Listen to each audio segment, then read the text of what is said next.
पटेल और नेताजी सुभाष चंद्र बोस। कांग्रेस ने नशाबंदी एवं स्वदेशी आंदोलन जारी रखते हुए सरकार को दुविधा में डाल दिया। पूरा देश कांग्रेस के साथ हो चला। इस बार लगभग 18 महीने वल्लभ भाई जेल में रहे। जेल से बाहर आने के बाद सन 1932 में पटेल जी को कई पारिवारिक कष्टों का सामना करना पड़ा। जहां इसी साल उनकी माता की मृत्यु हो गई, वहीं उनके बेटे डाहिया भाई पटेल की धर्मपत्नी की भी मौत का शिकार हुई। पर पारिवारिक दुख वल्लभ भाई को डिगा न सके। सन 1933 तक कांग्रेसियों का आंदोलन इतने भयंकर रूप से चल उठा कि ब्रिटिश सरकार डर गई। फलतः उसने कुछ राजनीतिक कैदियों को रिहा कर दिया। वल्लभ भाई के बड़े भाई विट्ठल भाई पटेल भी जेल से बाहर आ गए। उनका स्वास्थ्य ठीक नहीं था, अतः इलाज के लिए यूरोप चले गए, जहां उनकी मुलाकात भारतीय स्वतंत्रता संग्राम के सबसे अधिक चमकदार नक्षत्रों में से एक सुभाष चंद्र बोस से हुई। यद्यपि सुभाष चंद्र बोस ने वहां विट्ठल भाई की भरपूर सेवा की, पर उनकी तबीयत अधिक खराब हो जाने के कारण उनकी मृत्यु हो गई।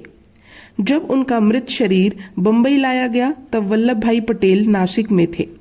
सरकार ने कहा कि कुछ दिनों के लिए हम आपको छोड़ सकते हैं, जिससे कि आप अपने भाई की अंतिम क्रिया कर सकें, पर इसके लिए आपको वादा करना पड़ेगा कि आप कहीं भी कोई भाषण नहीं देंगे तथा प्रतिदिन पुलिस को अपने कार्यों की जानकारी देते रहेंगे।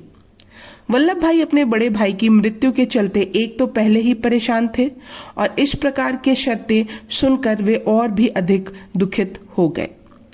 इस कारण उन्होंने सरकार के दोनों शर्तें मानने से इनकार कर दिया। फिलहाल कुछ दिनों बाद उन्हें इसलिए रिहा कर दिया गया जिससे कि अपनी नाक से परेशान वल्लभ भाई ऑपरेशन करा सकें। उसी समय दिल्ली में कांग्रेस की बैठक हुई, जिसमें विचार किया गया कि स्वराज्य पार्टी को दोबारा अस्तित्व में लाया जाए और केंद्रीय असेंबली के चुनाव में भाग लिया जाए। इस तथ्य को ध्यान में रखते हुए सविनय अवज्ञा आंदोलन रोक दिया गया और इससे सरकार ने कांग्रेस पर से रोक हटा ली। बैठक के फलस्वरूप कांग्रेस पार्लियामेंट्री बोर्ड का गठन किया गया। वल्लभ भाई इसके अध्यक्ष बने और इसके सदस्यों में प्रमुख थे अब्दुल कलाम आजाद, डॉक्टर राजेंद्र प्रसाद, पंडित मदन मोहन मालवीय आदि। एक दिन वल्लभ भाई पटेल से नेताजी सुभाष चंद्र बोस बोले, वल्लभ भाई, आपको लगता है कि अंग्रेज गांधी जी के आंदोलन से डरकर देश छोड़कर भाग जाएगा? आपको कोई शंका? वल्लभ भाई बोले, क्या आप सत्य और अहिंसा में विश्वास नहीं रखते? रखता हूं, लेकिन क्या? लातों के भूत बातों से नहीं मानते। आप कहना क्या चाहते हैं या क्या करना चाहते हैं?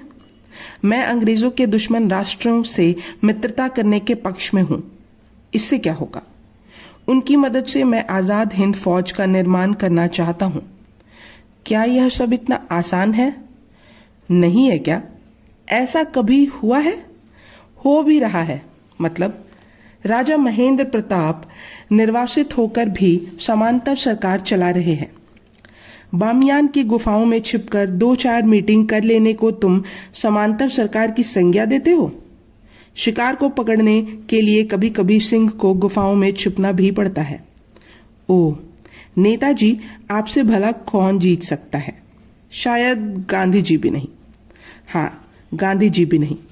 कांग्रेस अध्यक्ष पद के चुनाव में उनके समर्थन वाला प्रत्याशी आपसे बात अधूरी छोड़कर वे मुस्कुरा दिए। वर्ष 1935 में जॉर्ज पंचम ने गवर्नमेंट ऑफ इंडिया एक्ट पर हस्ताक्षर कर दिए। इससे भारतीय प्रांतों को पहले से भी अधिक अधिकार मिल गए थे। केंद्रीय सत्ता में प्रांत एवं देशी राज्यों को संघ का रूप देने का भी आश्वासन दिया गया। लगातार देश सेवा के काम में जुटे रहने के कारण वल्लभ भाई का शरीर बहुत कमजोर हो गया था। सन 1935 में ही वह गुरुकुल कांगड़ी हरिद्वार गए।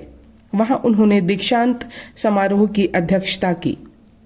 अध्यक्षता करते हुए उन्होंने कहा, स्वामी श्रद्धानंद ने गुरुकुल कांगड़ी की स्थापना करके बड़ा उपकार किया है, लेकिन मैंने सुना है कि इस संस्था के परिषद में बारूद गोले बनाए जाते हैं। हाँ, इस संस्था में बारूद गोले बनाए जाते हैं, गुरुकुल के आचार्य ने कहा। तो मैं उस विभाग को देखना चाहता हूं जिसमें बारूद और गोले निर्मित किए जाते हैं। रात के 12 बजे उसका निरीक्षण करवा सकता हूं। रात के 12 बजे क्यों? क्या अंग्रेजी शासन में? ओह, समझ गया। और रात के 12 बजे स्वामी जी के साथ सरदार वल्लभ भाई पटेल गोले बारूद बनाने वाले विभाग का निरीक्षण करने लगे। कहाँ बनाए जाते हैं बम गोले? यही, इन्हीं कक्ष में तो, स्वामी जी ने उत्तर दिया। मगर इन आगारों में तो छात्र सो रहे हैं, यहाँ तो बम गोले बनाने की कोई सामग्री नजर नहीं आती है। यही तो बम गोले हैं जिनका निर्माण हम करते हैं, छात्रों को दिखाते हुए स्वामी जी ने पटेल से कहा। ओह, बहुत खूब। हाँ, जिस दिन ये बम गोले फटेंगे उस दिन निश्चित रूप से अंग्रेजों के राज्य का कभी ना अस्त होने वाला सूरज सदा के लिए डूब जाएगा। बिल्कुल ठीक कहते हो स्वामी जी, पटेल ने कहा। देश को आज ऐसे ही आचार्यों की जरूरत है जो राष्ट्रभक्त छात्रों का निर्माण कर सके।